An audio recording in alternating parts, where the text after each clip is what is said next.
todos, boa tarde a todas, a todos, a todos. Ao secretário adjunto Anderson, da Secretaria de Educação do Estado do Maranhão, ao propositor dessa importante audiência pública, o vereador Sam Marques, a presidenta do Sim de Educação, Sheila Bordalo, aos meus colegas de sala de aula, minhas colegas de sala de aula, que historicamente estão com os pés nas salas de aula, cumprindo uma função determinante para o desenvolvimento da nossa sociedade, que é prestar educação, as professoras de Rosário, em caravana, vieram para cá para essa importante audiência pública. E queria saudar a todos e a todas, em memória, em nome de dois militantes extraordinários, que nos deixaram recentemente, mas que se estivessem aqui, se estivessem vivos, estariam com certeza aqui nesta nossa luta, que é o professor Paulo Rios e a professora Lógica Cruz. Presente! Muito bom. Pois bem, vamos tentar aqui fazer uma breve explanação sobre essa questão dos precatórios do Fundef e do chamado abono dos precatórios do Fundef.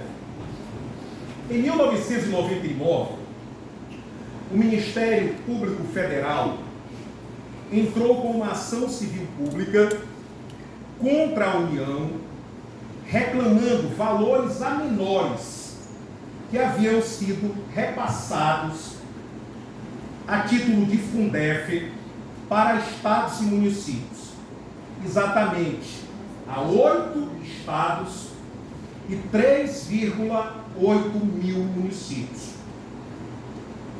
Em decorrência dessa ação civil pública, ajuizada pelo Ministério Público Federal, vários estados e municípios também começaram a ajuizar ações de cobrança contra a União. Essa ação, inclusive, o trânsito em julgado dela foi de 2017. E aí, a União começou a ser condenada por várias ações que estados e municípios ajuizaram. A cobrança era relacionada ao valor mínimo anual por aluno, que havia sido repassado em um valor menor para estados e municípios de 98 a 2006. No entanto, alguns tribunais de conta, na verdade, 2 tribunais de conta do Estado, deram pareceres que esses valores, oriundos dessas condenações da União, eles deveriam ser empregados em áreas da administração pública, não especificamente na área da educação. E aí começou também a ter uma enxurrada de ações questionando esses pareceres nos tribunais de conta. No entanto, em 2015, o Tribunal de Contas da União deu um parecer estabelecendo que esses valores, oriundos dessas ações condenatórias contra a União, os chamados precatórios, que gerou os chamados precatórios do Fundef, deveria ser empregado exclusivamente na área da educação. É a chamada vinculação.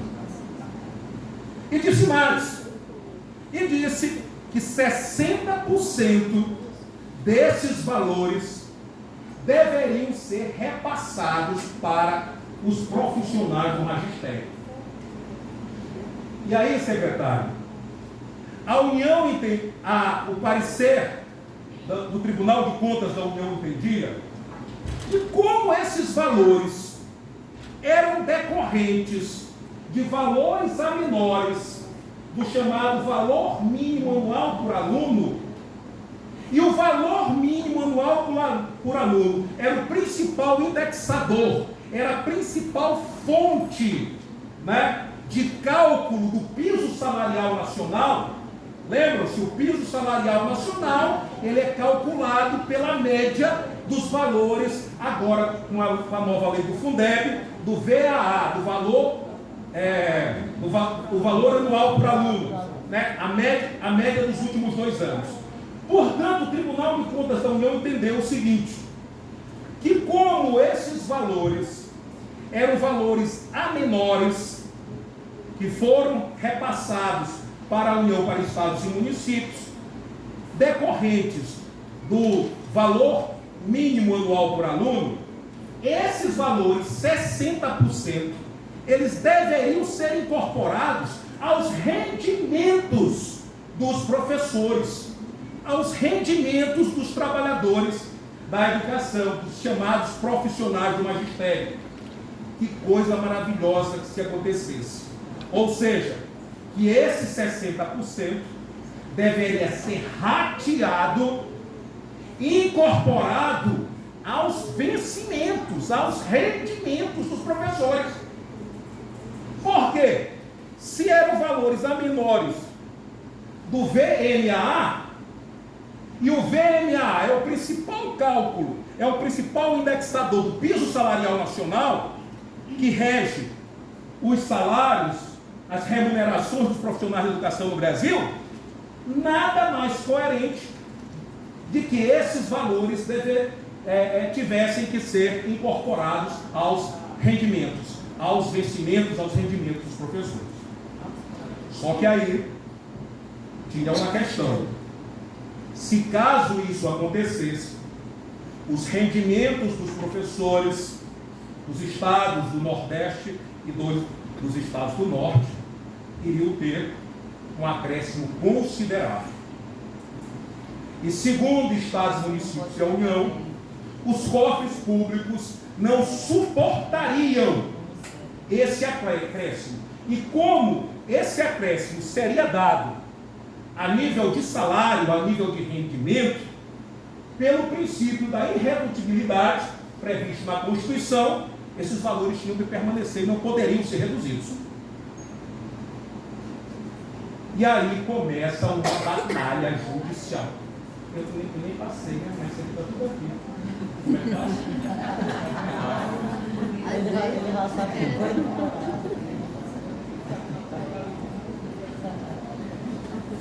Ele já sabe. E aí começou uma batalha judicial. E esta batalha judicial chega ao STF, através da ADPF 528, cujo o ministro relator era o Alexandre de Moraes. Em 2017, o Alexandre de Moraes, relator da ADPF 528, vai decidir, depois isso foi confirmado no plenário do STF, vai decidir pela vinculação desses valores à educação. Vai dizer, olha, esses valores devem ser investidos exclusivamente na educação. Mas, infelizmente, ele não acata a tese da vinculação dos 60%. Na verdade, ele entendeu que 60% desses valores deveriam ser destinados aos professores. Mas, em decorrência das condições orçamentárias de estados e municípios, ele entendeu que caso isso acontecesse, isso ia causar um déficit muito grande nas contas públicas e, portanto, ele voltou pelo que a gente chama de desvinculação desvinculou os 60%. E a partir desta decisão da DPF 528, nós vamos ter uma imensa mobilização em todo o Brasil dos sindicatos combativos, que começaram a pressionar as suas bases, deputados, senadores no Congresso Nacional, para que efetivamente esses 60% fosse repassado para os professores. E aí, nós tivemos a aprovação em 2021 da chamada Emenda Constitucional 114. A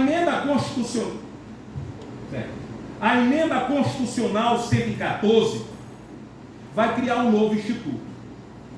Vai dizer, deputado Samar, vereador Samar, vai dizer que esses valores, eles deveriam ser destinados exclusivamente para a educação e que 60% desses valores deveriam ser destinados aos professores, aos profissionais do magistério, mas não em forma de salário, não em forma de rendimento. Vai criar um outro instituto, a Emenda Constitucional 114, o Instituto do Abono do Magistério, que esses valores deveriam ser rateados e repassados pelos entes que entraram com a ação, condenatória contra a União, em forma de abono. Em forma de abono. Foi a saída do legislador para esse impasse. Foi a forma que o legislador encontrou para esse impasse. 60%, portanto, devem ser entregados, mas não vinculados aos rendimentos, aos salários, mas sim repassados em forma de abono. Essa emenda constitucional, ela foi depois disciplinada, regulamentada pela Lei 14.325 de 2022.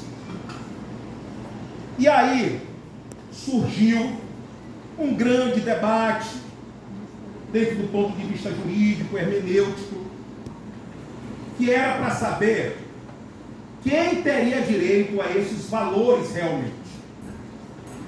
De acordo com a Emenda Constitucional 114, no seu parágrafo 5º, a situação ficou meia dúbia.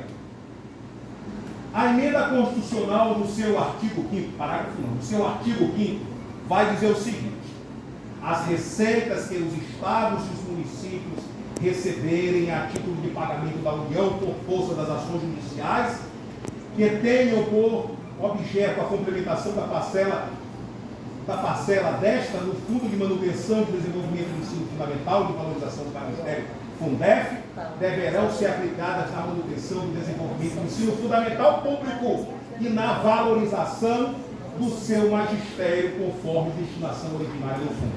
Percebam, no artigo 5º ele coloca ensino fundamental público. Só que no parágrafo único desse mesmo diploma, o que está estabelecido? A aplicação de que trata o caput desse artigo, no mínimo, 60% deverão ser repassados aos profissionais do magistério, inclusive aposentados, pensionistas, na forma de abono, verdadeira incorporação da remuneração da aposentadoria na pensão. Então, quem teria direito? Só os professores que trabalharam nesta época, de 98 a 2006, do ensino fundamental, ou os professores profissionais do magistério da educação básica. Criou-se essa dúvida. E essa dúvida foi dirimida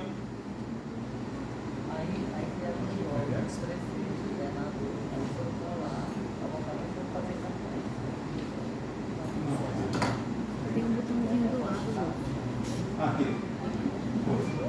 E essa dúvida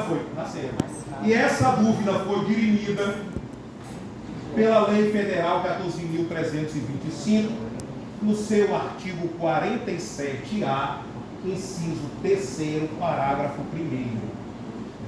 Inciso 1º do parágrafo 1º. Os profissionais do magistério da educação básica, que estavam em cargo, emprego ou função, integrantes da estrutura, quadro ou tabela de servidores do Estado, do Distrito Federal e do município, com vínculo estatutário, seletista ou temporário, desde que em efetivo exercício das funções da rede pública, durante o período em que concorrerem os repasses a menor do Fundef, 97 a 2006, ou do Fundeb, 2007 a 2020, a que se refere o inciso 1 e 2 do caput desse artigo. Profissionais da educação básica. No inciso 2 nós vamos ter a mesma coisa. Os profissionais da educação básica que estavam no cargo, emprego, função, integrantes da estrutura do quadro e tabela dos servidores do Estado, do Distrito Federal e do município, com vínculo estatutário, seletista ou temporário, desde que em efetivo exercício da função da rede pública durante o período. Ou seja, nesse quesito a lei é clara. Profissionais do magistério da educação básica. Significa o quê? Significa que quem tem direito, são os professores da educação básica, do ensino infantil, do ensino fundamental e do ensino médio. Acabou com a CNI. Perfeito? Acabou com a CNI. Vamos lá. Nesse processo de ajuizamento dessas ações, a Procuradoria do município ajuizou uma ação de cobrança em 14 de 5 de 2003, de 2004, 14 de 5 de 2004, cobrando à União esses valores à memória. Cobrando. Saiu a sentença em 16, a sentença de primeiro grau, em 16 de 5 de 2008, condenando a União, município, condenando a União. E aí, muita gente pergunta por que o prazo temporal do Estado é de 98 a 2006 e o período temporal do município é de maio de 99 até 2006, porque a Procuradoria do município dormiu no ponto. A Procuradoria do município dormiu no ponto, ajuizou a ação em 15 de 5 de 2004. Prazo prescricional, Fazenda Pública, 5 anos. Só reclamo o direito dos últimos 5 anos. O juiz condenou, mas estabeleceu o prazo prescricional. Apesar do município ter sido lesado desde 98, mas como não entrou antes com a ação, nós tivemos, portanto, a condenação do município a partir do ajuizamento da ação, que foi 14 de 5 de 99. Até 2006. Perfeito. Vamos lá.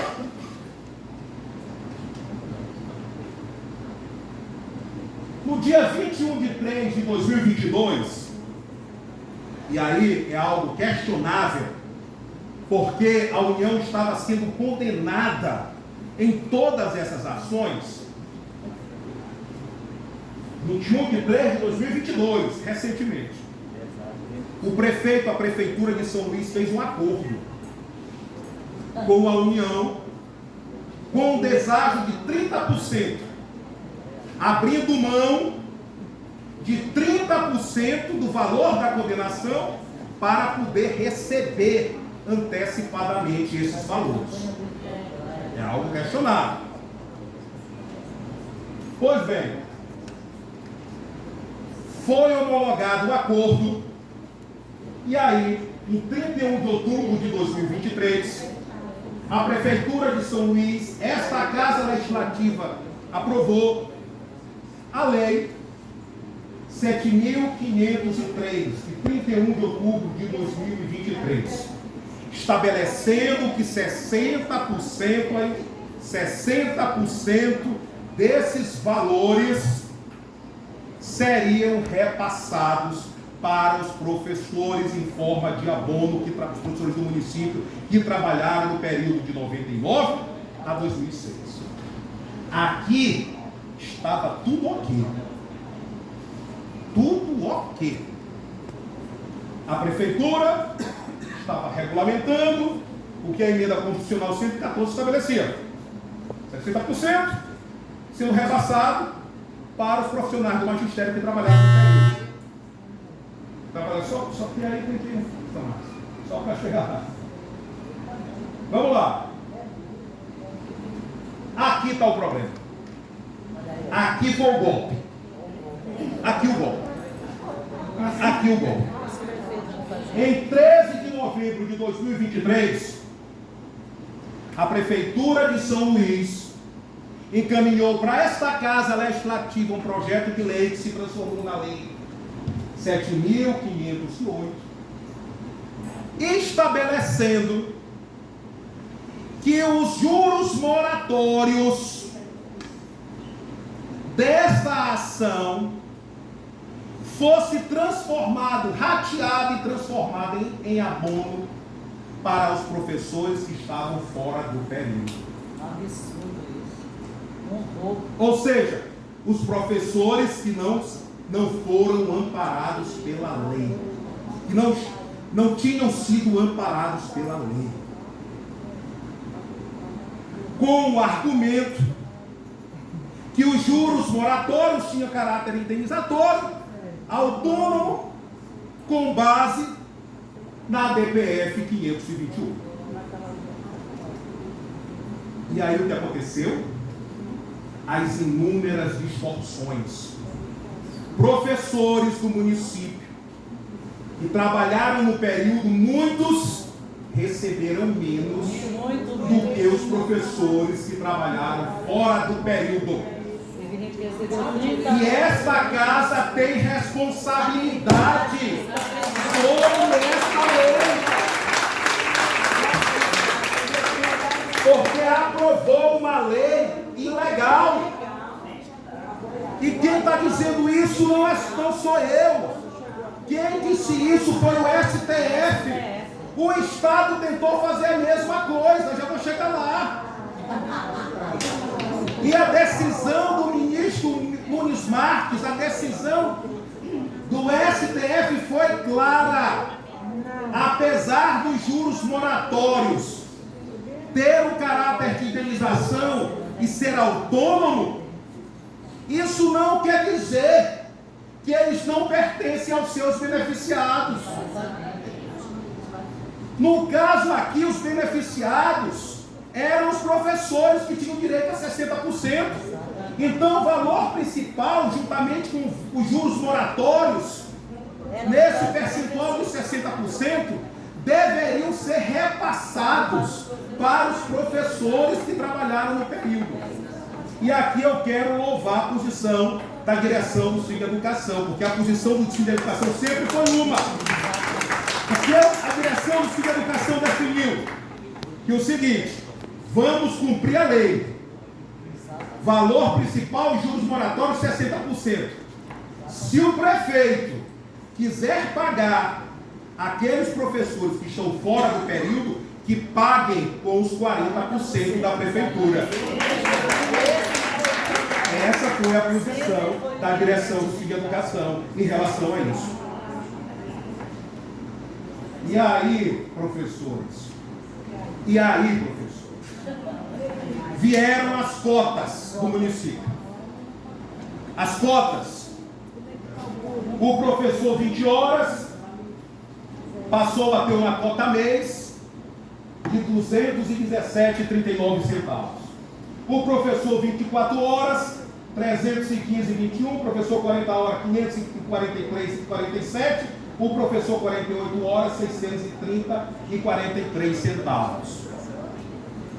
A questão é a seguinte, e era importante que o Ministério Público estivesse aqui, porque esse parquê é o fiscalizador desse tipo de ação. Ser Marcela, porque nós temos pelo menos 12 pessoas que iriam falar. Vou terminar. Só para poder chegar, chegar no Estado. Só para concluir. Deixa ele falar. Vou falar do Estado. Vamos lá. Seria importante a presença do Ministério Público. Por quê? Porque no município não houve a menor transparência. Como que se chegou a essas cotas? Quem foram os professores beneficiados? Qual a lista de professores que foram beneficiados? Quais os recursos utilizados para se chegar nessas cotas? Nada disso foi esclarecido e explicado. Não houve a menor transparência até hoje. Várias manifestações da direção do SIC Educação, que através de vários requerimentos solicitou essas informações, e essas informações não vieram. Até hoje, os professores já estão prestes a receber a segunda parcela e não há nenhuma transparência no município. Nós não sabemos absolutamente nada. Como que o município chegou a essas cotas e quais os valores empregados para chegar nessas cotas? Uma verdadeira violação ao artigo 37 da Constituição, que diz que a administração pública tem que ser regida, todos os seus atos, pela publicidade, pela transparência. E não houve publicidade, não houve transparência nos atos administrativos. Vai para o Estado, vai para o Estado. Concluindo, vamos para o Estado. Concluindo, vamos para o Estado. Assim como o município, o Estado entrou com uma ação. Essa ação foi parar no STF, em fase de execução, que é a CO, né? A Ação Civil Originária 661. O Estado entrou com essa ação em 2003. 2003, atentem para essa data. Em 2003. Em 2017, essa ação foi parar no STF. Inicialmente era o ministro do Polo, como é? O Celso de Mello, né? Que era o relator dessa ação. Com a saída do Celso de Mello, assumiu os processos o ministro Nunes Marques, né? E aí o ministro Nunes Marques condenou a União e deu ganho de causa à Procuradoria ao Estado do Maranhão. Está aqui a decisão. Julgo procedente de parte, apresentação civil originária para nos termos da orientação firmada no pleno dessa Suprema Corte, a senhora condenar a União ao pagamento da diferença registrada entre os anos de 98 a 2006 no repasse financeiro devido ao Estado do Maranhão a título de complementação do FUNEF. Na ocasião, quando os valores foram executados para o pagamento, a União diz: eu não devo tudo aquilo que o Estado está dizendo que eu devo. Eu só devo 3 bilhões e 800 milhões de reais, 822 milhões de reais. O Estado não. Vocês devem 4 bilhões 418 milhões de reais. A Procuradoria habilmente peticionou nos autos do processo e disse: então me pague aquilo que vocês já assumem que devem. No dia 30 de abril, a ministra Rosa Weber expediu o precatório no valor de 3 bilhões e 822 milhões de reais. Pronto. Posteriormente,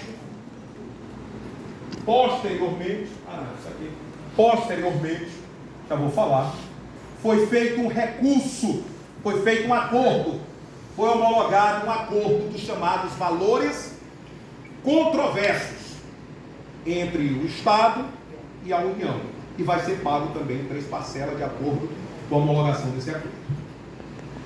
Antes mesmo da emissão dos precatórios, dos valores incontroversos, o Estado do Maranhão encaminhou para a Assembleia Legislativa uma lei que se transformou na Lei 11.735, de 22, né? Maio de 22, né?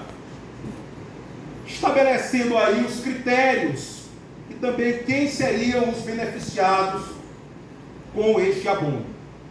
E aí o Estado do Maranhão cumpriu o que determinava a Emenda Constitucional 114 e a Lei 14.325, né? Ou seja, que 60% desses valores deveriam ser repassados, rateados em forma de abono, para os professores de educação básica, o chamado subgrupo do magistério, que é assim que é a nossa categoria identificada no nosso estatuto. Perfeito? Em nenhum momento aqui foi focado em juros moratórios. Nada. Né? E os professores então disseram, bateram palma, disseram, vamos esperar, portanto, um ano subsequente, a partir da expedição dos precatórios, para o Estado fazer um repasse para os professores administrativamente, como deveria acontecer. Perfeito? Perfeito, né? Decisão monográfica, expedição, já falei isso aqui, né? Vamos lá. E aí veio a tentativa de golpe. A primeira tentativa de golpe do governo do Estado.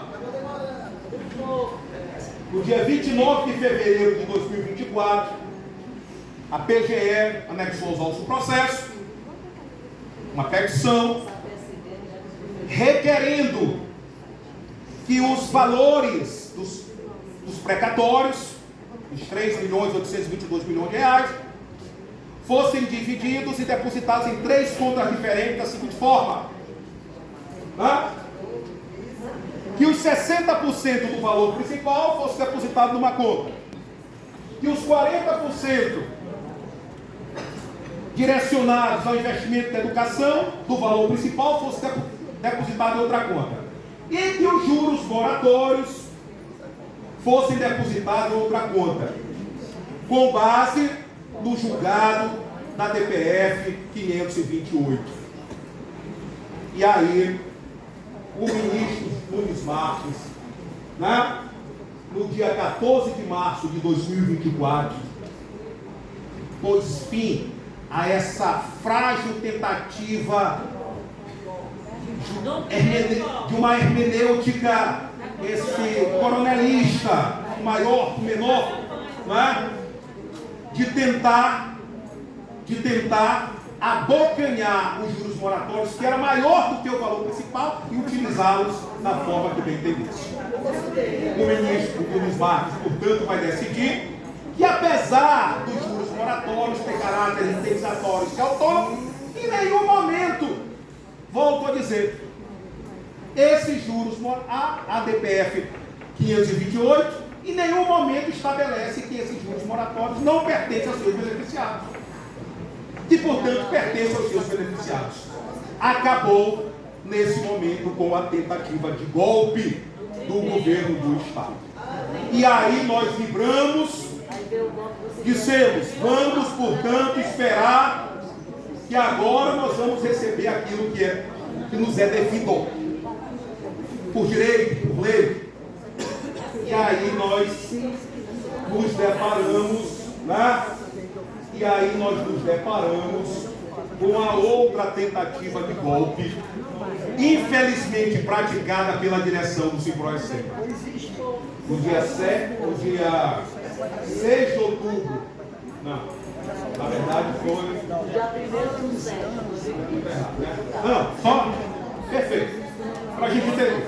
No dia 7 de janeiro de 2022, o Simproecem ajuiza uma petição nos autos do processo, requerendo participar como amigos curi ou como assistente simples do processo. O ministro Nunes Marques deferiu o pedido de amigos curi, amigos da corte, e deferiu a participação do Simproecem como, atentem para essa data, como assistente simples. Essa ação transitou em julgado em 1 de 7 de 2015. 1 de 7 de 2015, transitado em julgado. A Procuradoria era a autora da ação. Em 2022, o Simproecema se habilita no processo como assistente simples, sem participar do processo em praticamente nada. O trabalho quem teve foram os procuradores do Estado. Né? Pois bem, vamos lá. A deferimento. Pois bem, está aqui o que o Simproecema vai entender. Pois bem, em 8 de abril de 1924, né, a banca de advogados contratada pelo Simproecema vai ajuizar, 8 de abril de 2024, uma petição requerendo os honorários advocatícios no percentual de 15% de todos os 60% valor principal mais juros moratórios referente ao abono dos profissionais do magistério do Maranhão. 15% de todo o valor, tanto principal como dos juros moratórios, que por direito é dos professores, dos profissionais do magistério do Estado do Maranhão. Foi isso que aconteceu. E aí, né, para nós termos só uma ideia quanto isso representa, 15% desse valor representa exatamente 386.789.500 reais. É o dinheiro que a banca de advogados do Simproecema está requerendo para os autos desse processo. A justificativa é que houve realização de assembleias regionais, 19 assembleias, eles juntam as atas dessas assembleias, que autorizou a contratação dessa banca de advogados. E aí, concluindo, o Simproecema tem uma assessoria jurídica que nós pagamos, nós associados do sindicato pagamos. Se não está prestando essa assessoria, se essa assessoria não tem capacidade, que nós pagamos mensalmente essa assessoria, que troque a assessoria. E troque a diretoria. Esta banca não atuou praticamente no processo. Quem atuou nesse processo e foi responsável pela condenação da União foram os procuradores do Estado. Não é parte desse processo. Está habilitado apenas como assistente simples. Centenas, milhares de professores não participaram dessas assembleias, mesmo porque nem são filiados. A DPF 528 é clara. O valor principal não pode ser utilizado para pagamento de honorários advocatícios. Portanto, vejo, entendo que essa iniciativa do Simproecema, que não passa de uma tentativa de usurpação aos nossos direitos, aquilo que nos é devido por lei, né? Tem poucas chances. No entanto, não digo aqui, jamais vou dizer que a decisão vai ser favorável a gente. Fiquemos atentos. Né? A decisão vai ser favorável a gente. Entendo que esta demanda, esse requerimento, ele é ilegal, mas acima de tudo ele é imoral. Dentro do ponto de vista político. E é por isso, professor Samaras, que a direção do Simproecema não está aqui. Que a banca milionária contratada por eles não estão aqui para tirar esses esclarecimentos, para fazer o debate com a nossa categoria. Cadê a banca do Simproecema? Cadê o presidente do Simproecema? Cadê a direção do Simproecema? É por isso que eles não estão aqui. Não vão fazer mais. E nesse sentido, responsabilizemos também o Ministério Público. A Promotoria de Educação, que foi convocada para participar desse debate, se ausentou. A Comissão de Educação da Assembleia, da OAB. Ah, o professor não tinha se dedicado, professor Jorge. Tá? O professor Jorge está aqui. O professor Jorge está aqui. Então, saudemos a Comissão de Educação da OAB. Perfeito? Então, professores, eu sei que eu me estendi, mas não poderia ser de outra forma, porque nós temos que tratar de todos esses assuntos. Tá? Eu agradeço ao vereador Samarques pela propositura dessa audiência pública de fundamental importância para esclarecer, para vamos debater, né, com a nossa categoria, com os vereadores, com a OAB que aqui está, com a Secretaria de Estado, né? E esqueci de uma coisa, que não poderia também. Se de um lado não houve a menor transparência por parte do município, secretário, o Estado está caminhando da mesma forma. O Estado está caminhando da mesma forma. Recentemente, o secretário de Educação, Felipe Camarão,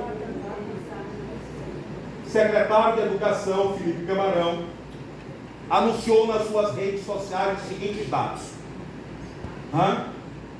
Em relação aos precatórios do Estado, do abono aos professores da rede estadual.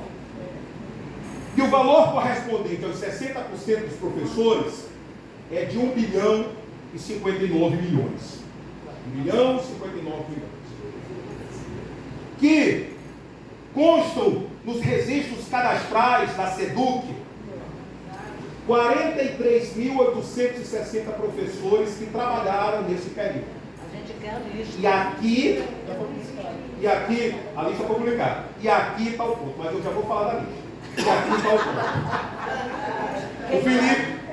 O secretário Felipe Camarão também afirmou que esses valores referentes aos 60% serão divididos por 3.644.000 cotas. 3.644.000 cotas. Perfeito. Agora, para que tenha transparência, é preciso, primeiro, isso daria e falou de uma reserva técnica no valor de 10%. Que é isso? De uma reserva técnica de 105 milhões de reais. Tirou de onde? Isso daria uma cota mês de 261,70 centavos. Ora, Pior. todo ato administrativo é regido por lei, secretário. Isso não tem base legal. Não tem lei nenhuma que determinou a reserva técnica. Secretário, o Estado teve 1 ano para se preparar. A carta precatória saiu em abril de 2023. O Estado tem responsabilidade sobre os dados, sobre as fichas funcionais de todos os seus servidores e empregados públicos. Esses dados cadastrais devem ficar por lei, no mínimo, 30 anos nos bancos de dados do governo do Estado. O que o Estado tinha que fazer? Publicar a lei, as cotas e estabelecer o valor para cada um. Estabelecer o valor para cada um. Ficava com prazo de 5 anos. Prescrição da Fazenda Pública, 5 anos lá depositado. Fulano Marcelo Dias Pinto, está lá. Está lá. Se eu não reclamasse, doutor Jorge, iria ficar lá durante 5 anos. Prazo prescricional contra a Fazenda Pública. Depois de 5 anos, doutor Jorge, se eu não chegasse e reclamasse por esse direito, eu perdi o direito de reclamar. Para que reserva técnica? Isso não aconteceu em nenhum dos estados onde os pecadores foram pagos nessa Isso é ilegal. Isso é ilegal, secretário.